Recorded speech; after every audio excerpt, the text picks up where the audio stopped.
Hello, আজ আমরা শিখব সপ্তাহের দিনগুলো। চলো শুরু করি। প্রথম দিন শনিবার। এই দিনে অনেকেই ছুটি পায় আর মজা করে। দ্বিতীয় দিন রবিবার। পরিবার নিয়ে আরাম করার দিন।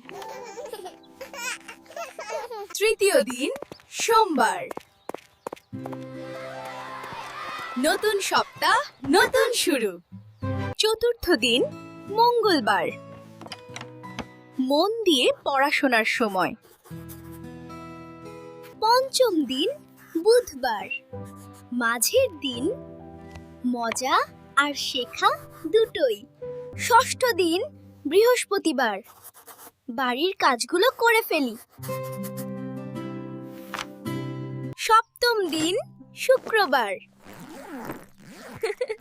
সপ্তাহ শেষ, সবাই খুশি। চলো আবার বলি। শনিবার, রবিবার, সোমবার, মঙ্গলবার, বুধবার, বৃহস্পতিবার, শুক্রবার। দেখলে তুমি পারো।